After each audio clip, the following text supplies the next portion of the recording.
Hola Richard, buenas tardes. Hola Daniela, buenas tardes. Me gustaría hacerle una pregunta. Debido a que estamos atravesando por una situación tan complicada como el COVID-19, yo no he podido pagar todas mis obligaciones y eso me tiene muy preocupada. Entonces, me gustaría saber qué puedo hacer con todas las obligaciones y contratos a los que me he suscrito. Claro que sí, Daniela, con mucho gusto. Puede seguir y sentarse un momento. Bueno, primero que todo, Daniela, le puedo indicar que puede tener un poco de tranquilidad, porque no solamente usted está pasando por esta situación, debido a la situación que estamos pasando, la pandemia, el COVID-19, pues muchas personas del país están teniendo grandes dificultades al momento de cumplir con sus obligaciones, pero voy a comentarle ciertos puntos específicos y cómo podemos resolver su problema. ¿Listo? Entonces voy a comenzar a comentarle. Bueno, Anila, vamos a iniciar comentando un poco sobre las generalidades frente al cumplimiento de las obligaciones en esta época de pandemia, el COVID-19. Entonces, para poder así entrar un poco más en contexto ante la situación que me planteó. Entonces, pues hay muchos eventos en los que varias personas tienen esa misma duda. Entonces, hasta esta preocupación hemos escuchado que todo el mundo habla un poco sobre la calamidad pública, que hay un choque sorpresivo, que hay un evento sobreviniente, pero no sabemos a ciencia cierta cómo llegar al campo de lo jurídico y analizar un poco más a fondo el tema del contrato. También el tipo de obligación y la ley que específicamente puede regular algunos contratos en esta época que estamos pasando. También podemos hacer un análisis jurídico para poder determinar si hay cumplimiento o no hay cumplimiento de la obligación, si hay una eximente de responsabilidad que dice entonces que, por ejemplo, yo no tengo que resarcir los perjuicios y esa no realización de la prestación. Y bueno, algunos otros temas que iré tratando pues en esta charla para poder resolver sus dudas. Entonces, pues esta cesación generalizada que el tráfico jurídico y económico pues así que se reduzca al mínimo, ya que las empresas no están produciendo lo que normalmente producen debido a la situación, que los trabajadores no están en la dinámica normal, que los contratos de prestación de servicios, algunos de ellos no se pueden ejecutar a cabalidad. Entonces, igualmente los contratos de obra tampoco no se pueden ejecutar a cabalidad como debería ser. También no olvidar los contratos de arrendamiento, donde algunos arrendatarios se abstienen del pago de los cánones, pues nos hace empezar en este tema tan importante en los cuales pues las personas por esas situaciones que estamos pasando no van a poder cumplir con sus obligaciones, así quieran, así tengan la disposición, no lo van a hacer porque estamos en una época normal y de difícil cumplimiento. Bueno, vamos a continuar con un tema que también es realmente importante como es el cumplimiento de los contratos. Entonces podemos partir que el contrato tiene un efecto obligatorio. ¿Qué quiere decir esto? Que las partes pues pactan un contrato, llegan a un acuerdo y las dos partes pues de buena fe espera que se cumplan con esas obligaciones.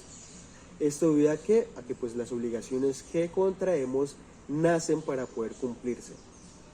Ese es el dogma que encontramos en el derecho civil y en el derecho en general. Si contraemos obligaciones es porque hemos previsto unos hechos y vamos a conducir esas actividades para que se cumplan esa prestación de vida. El cumplimiento pues es la realización de la obligación, de la prestación de vida, es la materialización plena de los intereses prácticos, de los intereses económicos y jurídicos que las partes al inicio del contrato ya dieron por hecho. Pero también no podemos olvidar que es la satisfacción del interés del acreedor. Y ¿qué es la satisfacción? Es la de materializar y también el equilibrio económico y jurídico de ese contrato. Cuando suscribimos un contrato no llegamos a pensar que una de las dos partes va a incumplir y va a tener unos perjuicios. No, suscribimos un contrato para poder llegar y cumplir con ese que hemos pactado, con ese cumplimiento debido. Para ser un poco más específicos en la terminología que acabamos de comentar, vamos a decir ciertos ejemplos. Uno de ellos es, sin un contrato de obra, pacto con mi contratista, que la casa que solicité sea fabricada de cierta forma, con materiales específicos, con accesorios específicos, ese contratista tendrá que cumplir con lo pactado que plasmamos en el contrato, ¿cierto? Pero si llega el día en el cual él me debe entregar la casa, la vivienda, y oh sorpresa, me doy cuenta que pues la casa tiene otros materiales, otros accesorios con la cual pues no pactamos en el contrato, podemos hablar que estamos en un cumplimiento parcial de la obligación, no en un cumplimiento total. Esto debido a que aquel sí me entregó la vivienda, pero no me la entregó como lo pactamos específicamente en el contrato. Otro ejemplo del cual podemos indicar es en esta época del COVID-19 que estamos viendo muchos casos y problemáticas con el tema de los cánones de arrendamiento. Podemos decir, por ejemplo, si yo tengo arrendado un inmueble y mi arrendatario se niega a pagar rotundamente el canon y yo pues le consulto por qué no me quiere cancelar el canon de arrendamiento, tal vez yo puedo llegar a pensar que se quedó sin empleo, que tuvo una calamidad doméstica, que tiene otra obligación aparte de la mía, pues un poco más alta, con una cuantía más alta, pues puedo llegar a pensar un poco y atender un poco por qué no me puede llegar a cumplir con mi obligación.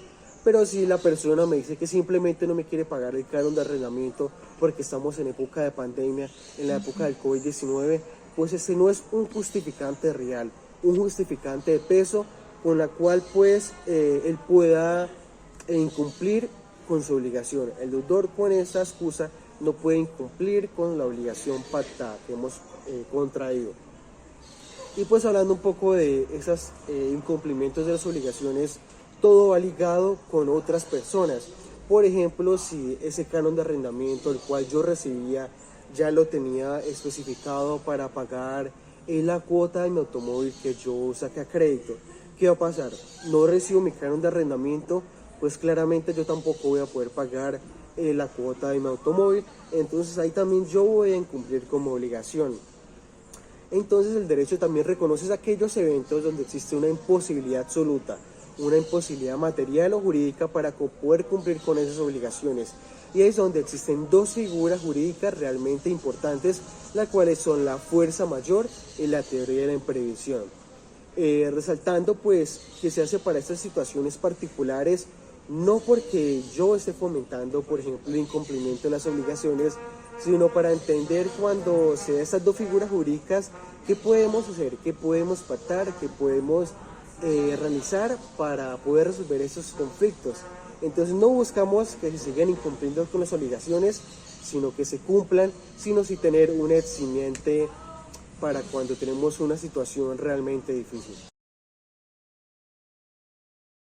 Bueno, para continuar con otro tema también importante, vamos a mencionar los elementos del contrato y pues vamos a también tocar otro tema, los cuales son los riesgos contenidos en el contrato.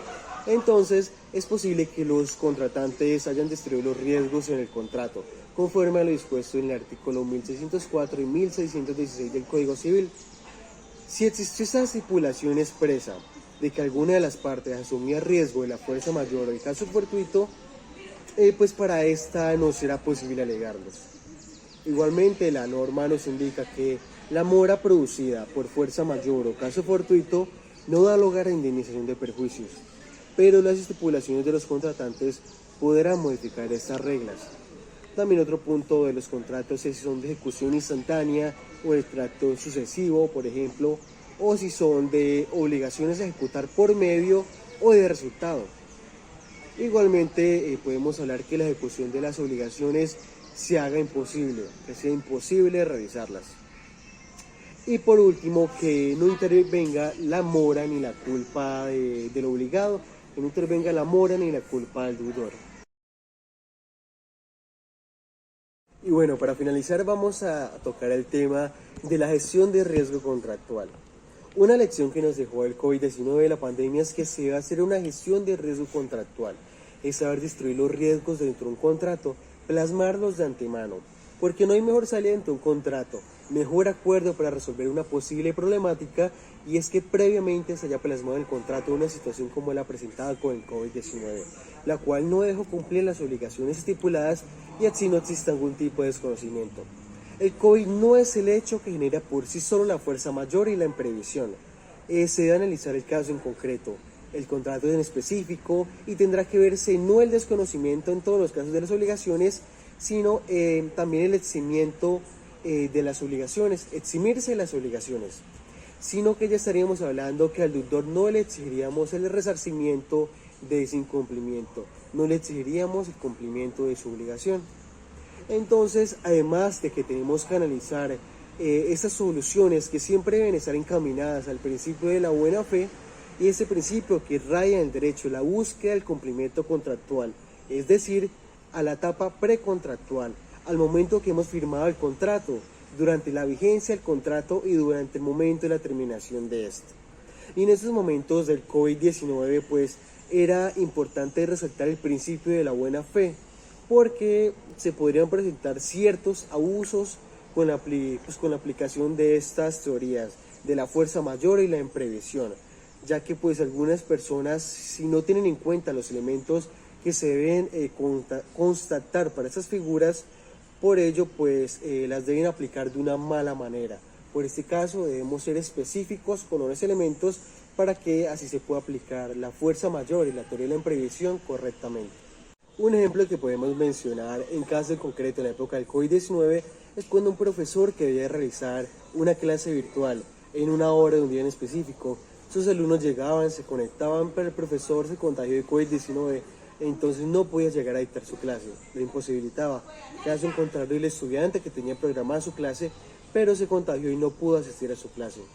También podemos tocar el tema muy recurrente con los empresarios, en el cual un empresario de alto rango o alguien que hace parte de la empresa, en el cual todos los documentos importantes pasan por sus manos, plasma su firma, también se contagió de COVID-19, cual no pudo ir a laborar, y pues gracias a esto se debieron pausar esas obligaciones, dado que si no está la persona específica no se podía continuar con ellas.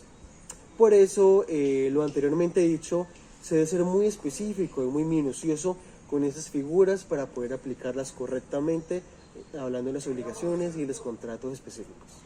Bueno, todo lo anteriormente dicho es para poder comentar y explicar estas dos teorías, dos características, las cuales ya mencionamos anteriormente, como es la fuerza mayor y la teoría de la imprevisión, las cuales las podemos aplicar a las diferentes problemáticas que pues vemos presentadas y el caso en concreto pues el cual Daniela me está consultando.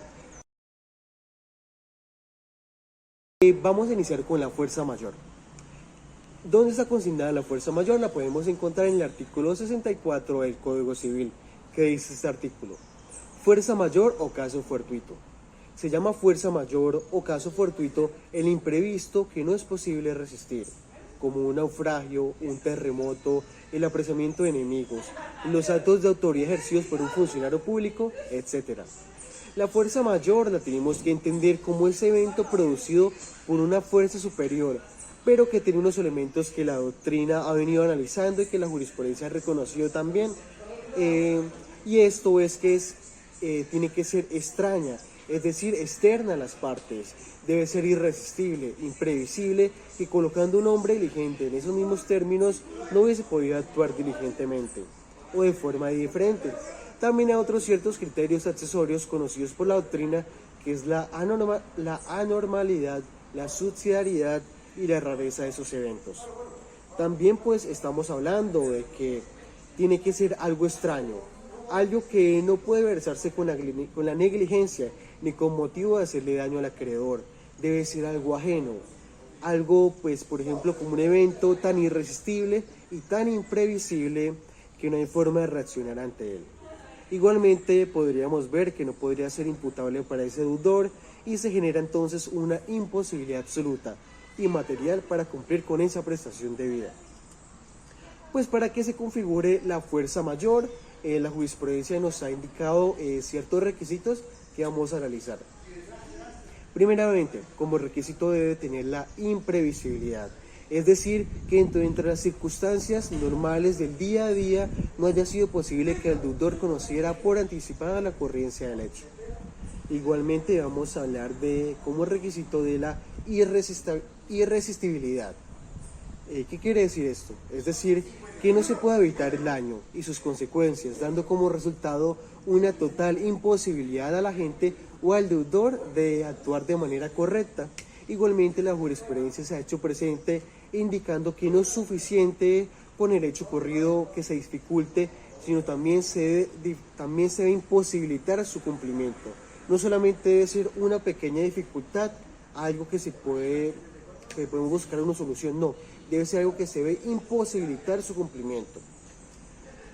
Y por último, como requisito tenemos la externalidad, ya que la fuerza mayor debe tener su inicio en una actividad exógena, la cual realiza la persona a quien se le imputa ese daño, debido a que esta no puede considerarse como un suceso que nazca a partir de la conducta del tutor o que un agente ejecuta. Un ejemplo pertinente es por ejemplo, una aerolínea la cual no puede eximirse de una responsabilidad por un motor descompuesto de su avión, ya que aquellos pues deben saber que prestan una actividad riesgosa y todo esto debe ser considerado. No es algo, un inconveniente que aparezca de la nada, sino es algo que se debe prever, ya que es una actividad riesgosa, la cual pues un avión tiene muchas características, las cuales pueden dar que no se cumpla con su fin, el cual es prestar un excelente servicio a las personas que contrataron y compraron su pasaje. Bueno, pues ya mencionando todo lo anterior, si estos tres requisitos ocurren, el deudor podrá quedar exonerado de responsabilidad, salvo si la causa sobrevino por su culpa. También es bueno resaltar que la carga de la prueba está a cargo del interesado.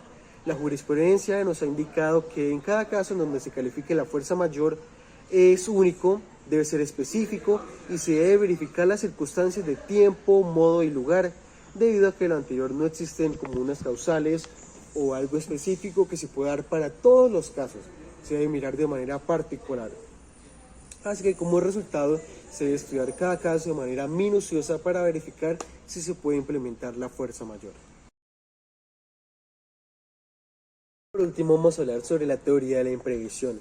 En nuestro ordenamiento jurídico hemos consignado esta teoría en el artículo 868 del Código de Comercio, el cual nos indica lo siguiente: cuando circunstancias extraordinarias, imprevistas o imprevisibles posteriores a la celebración de un contrato de ejecución sucesiva, periódica o diferida, alteren o agraven la prestación de un futuro cumplimiento a cargo de una de las partes en grado tal que le resulte excesivamente onerosa, podrá pedir esta su revisión. Bueno, entonces lo anteriormente mencionado, pues podemos indicar que el juez se procederá a examinar las circunstancias que hayan alterado las bases del contrato y este ordenará, si ello es posible, los reajustes que la equidad indique. En caso contrario, el juez decretará la terminación del contrato. Esta regla no se aplicará a los contratos aleatorios ni a los de ejecución instantánea. Ante lo anteriormente mencionado, podemos afirmar que la teoría de la imprevisión igualmente procede por hechos extraordinarios, imprevistos e imprevisibles, y se debe hacer énfasis en que no impide el incumplimiento del contrato, pero sí hace mucho más difícil su realización. En caso que si se presenta una dificultad, la parte afectada puede solicitar su revisión para así lograr un ajuste del contrato y que éste sea un poco más favorable a esta, o en su defecto buscar una resolución del contrato y la indemnización por perjuicios. Esto siempre, lo mencionado, siempre debe ser decidido por un juez de la República. Esto no va inmerso en las partes, sino siempre debe ser dictaminado por un juez. Igualmente podemos indicar que la teoría de la imprevisión también debe cumplir con ciertas características, como lo son que se trate de un contrato de ejecución sucesiva, la imprevisibilidad, los hechos deben ser ajenos a su voluntad, la prestación afectada debe ser a futuro, un negocio que no se pudo cumplir no podrá ser uno que ya ocurrió. No podemos editar un contrato que ya la obligación ya se cumplió. No, es un suceso a futuro. Por lo tanto, la fuerza mayor y la teoría de la imprevisibilidad no son iguales, dado que la primera, el deudor no puede cumplir con sus obligaciones, mientras que la imprevisibilidad se busca la revisión de un contrato y reajusta el desequilibrio entre las partes. Bueno, Daniela, entonces hicimos un breve repaso sobre los diferentes conceptos jurídicos que podríamos aplicar sobre su caso en concreto. Entonces, podemos indicar que la fuerza mayor y la teoría de la imprevisibilidad no son iguales, son conceptos diferentes y lo debemos aplicar de diferente forma, dado que si usted no puede cumplir con su obligación, podemos hablar un poco más de la fuerza mayor, pero si lo que usted busca, Daniela, es que podamos en un contrato que usted suscribió, podamos editarlo, podamos mirar su revisión para poder ajustarlo y que no haya un desequilibrio entre las partes y que todo sea un poco más equitativo y podamos buscar el cumplimiento del contrato y que todo quede excelentemente entre las partes, podríamos hablar un poco más sobre la teoría de la imprevisión. Entonces espero que le haya quedado un poco más claro y que haya sido de mucha ayuda. Muchas gracias, Richard. No sabía que existían estos conceptos, no tenía conocimiento de ellos, entonces estudiaré más a fondo mi caso y veré cuál de los dos aplica de la mejor manera. Muchas Excelente, gracias. Daniela, que tenga un gran día. Hasta luego. Hasta luego.